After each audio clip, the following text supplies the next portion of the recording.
बराचसा पैसा खर्च केला जातो रिनोव्हेशनसाठी आणि उभारणीसाठी, त्या संदर्भात तुम्ही प्रश्न उपस्थित केला तर संपूर्ण त्या प्रश्नाला उत्तर देताना गुलाबराव पाटील जे मंत्री आहेत त्यांची आणि तुमची खडाजंगी झाली. खरं तर तुमच्याकडे काय वस्तुस्थिती या संदर्भातली माहिती आहे? काय झालं, त्यांना असं वाटलं की एका मंत्र्याने 30 कोटीचा बंगला बांधला.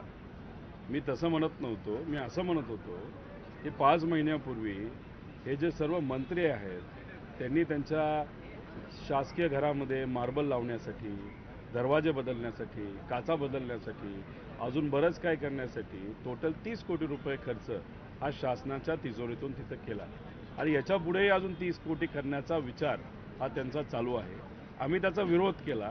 आम्ही म्हणालो तर मुलांच्या अजून स्कॉलरशिप मिळाला, शेतकऱ्याला अडचणी आहेत, सामान्य लोकांना अनेक अडचणीतून जावं लागतं, तिथं बऱ्याच काही योजनेचे पैसे वेळेवर येत नाहीत.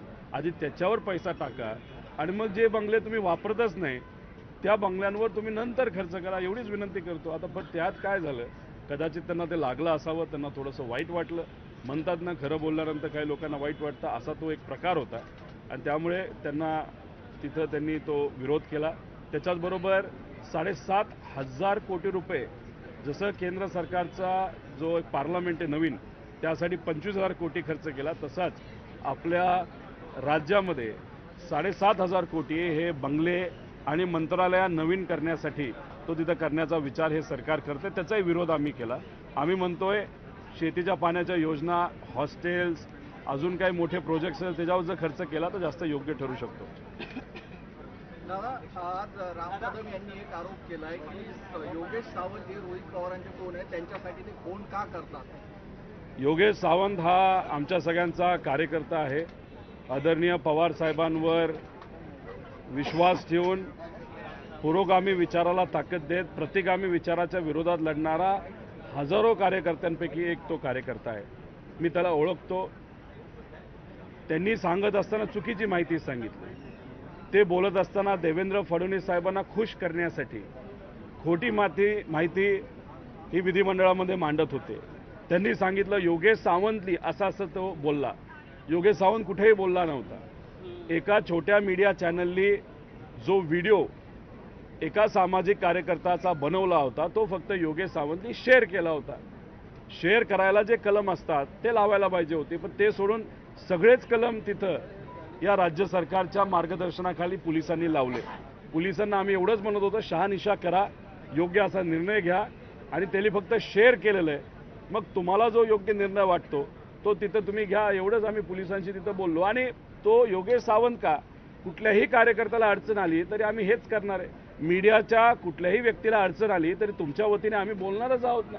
त्यामुळे आम्ही चांगल्या हेतूतून तिथं बोललेलो आहोत. आम्ही कुठेही लपवत नाही की मी योगेश सावंतला ओळखत नाही, मी त्याला ओळखतो. 15 दिवसाची पोलीस कोठडी, 14 ते 15 दिवसाची पोलीस कोठडी देण्यात आलेली आहे. नाही, पोलीस कोठडी मागितली होती पण मॅजिस्ट्रेट कोठडी त्यांना मिळालेली आहे. 2 दिवसांनी हिअरिंग होईल आणि न्यायव्यवस्थेवर आमचा विश्वास आहे. त्याला बेल सुद्धा तिथं मिळेल असं आम्हाला वाटतं. सर, 2 तारखेला बारामतीमध्ये नमो महारोजगार मेळाव्याचं आयोजन जे आहे ते सरकारकडनं करण्यात आलेलं आहे. शरद पवारांनी खुद्द एक पत्र लिहिलं आहे की आम्हाला ह्या महारोजगार मेळाव्यामध्ये, नमो महारोजगार मेळाव्यामध्ये सहभागी होण्यासाठी इच्छुक असल्याचं पत्र त्यांनी खरं तर तिन्ही अर्थात प्रमुख जे आहेत 2 उपमुख्यमंत्री आणि मुख्यमंत्र्यांना ते पत्र लिहिलं आहे. मला आणि सुप्रिया सुळे यांना या कार्यक्रमात उपस्थित राहण्यासाठी आवडेल म्हणून, परंतु निमंत्रण पत्रिकेमध्ये शरद पवार अथवा सुप्रिया सुळे यांची नावच नाहीये. विशेष करून विद्या प्रतिष्ठानच्या प्रांगणामध्ये हा कार्यक्रम आहे. स्वतः पवार साहेब त्या संस्थेचे अध्यक्ष आहेत. मी साहेबांना विनंती करेल की त्या पत्राच्या माध्यमातून त्या कार्यक्रमाला उपस्थित राहण्याची त्यांनी इच्छा व्यक्त केली असली तरी त्या कार्यक्रमामध्ये युवांना काही मिळत नाही, नुसता पैशाचा वापर केला जातो आणि उधळपट्टी तिथे होते. साहेबांनी पत्र याच्यासाठी लिहिलं, एक तर त्या संस्थेचे जिथं तो कार्यक्रम घेतला जातोय त्याचे अध्यक्ष आदरणीय साहेब आहेत आणि प्रोटोकॉल म्हणून तिथं असणाऱ्या खासदारांना बोलवलं महत्त्वाचं असतं, तिथं असतं राज्यसभेच्या खासदाराला बोलवणं सुद्धा महत्त्वाचं असतं.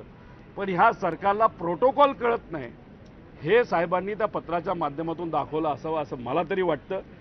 आणि आपली जी परंपरा आहे, जर मोठे नेते कुणीही आपल्या भागात आपल्या गावामध्ये जर येत असतील, आपल्या संस्थेमध्ये येत असतील आपली परवानगी न घेता, तर मग त्यांना घरी जेवणाची एक प्रथा आहे बोलवण्याची. ते पवार साहेबांनी ती संस्कृती पाळली.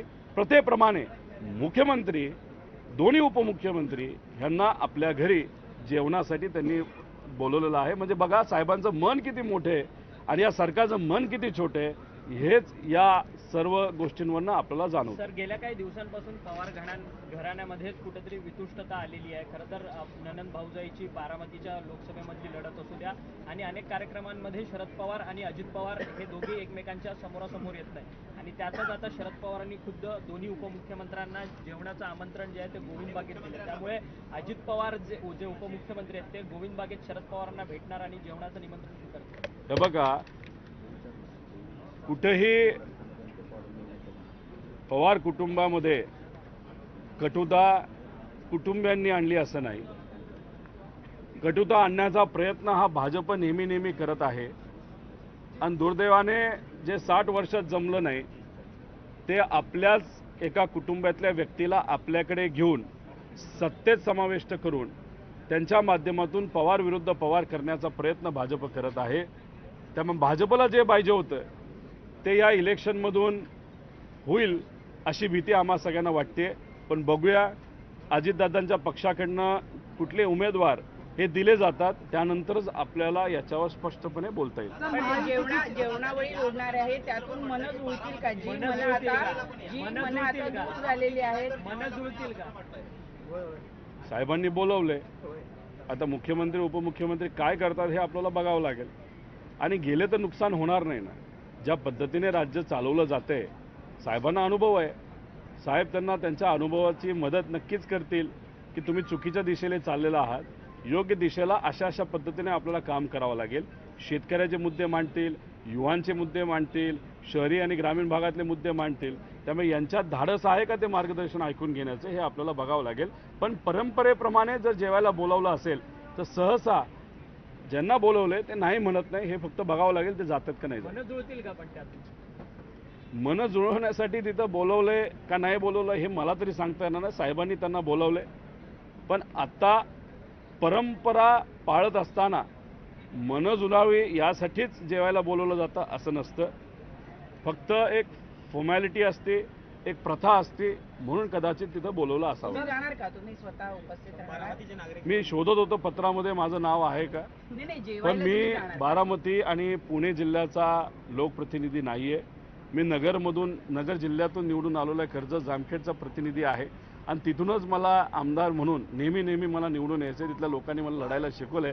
त्यामुळे मला जरी बोलवलं नाही आणि मी विद्याप्रतिष्ठानमध्ये सुद्धा नाही. नाही मी जेवणाबद्दल म्हणते, जेवणाला जाणार का? साहेबांचे आदेश आले तर जावं लागतं. सर, तुम्ही भाजपवर आता भाष्य केलेलं आहे. महायुतीचा नवीन एक फॉर्म्युला समोर येतोय की 45चा आकडा पार करण्यासाठी पक्ष तुमचा आणि उमेदवार आमचा किंवा उमेदवार आमचा आणि पक्ष तुमचा.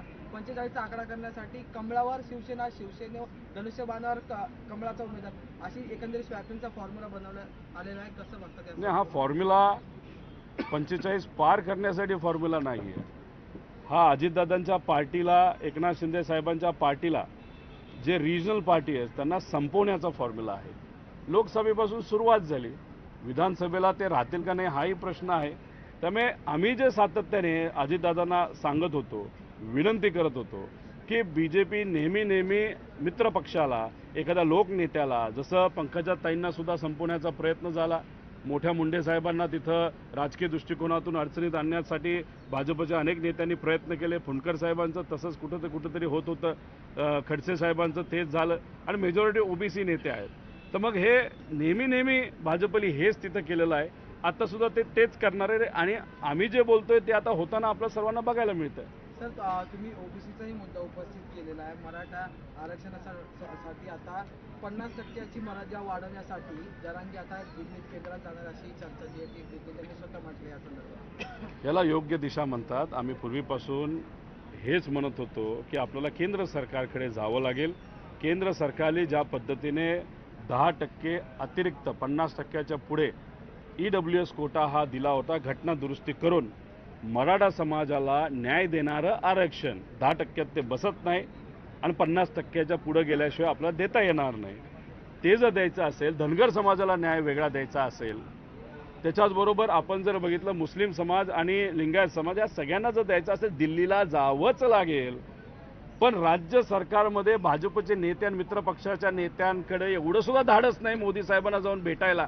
मोदी साहेबांबरोबर तुम्ही एका स्टेजवर बसता, एखाद्या वेळेस धाडस करू कानात जर 2 शब्द आरक्षणाच्या बद्दल बोलले असतील तर कदाचित मिळू शकलं असतं, पण तेवढं धाडस यांचं झालं नाही.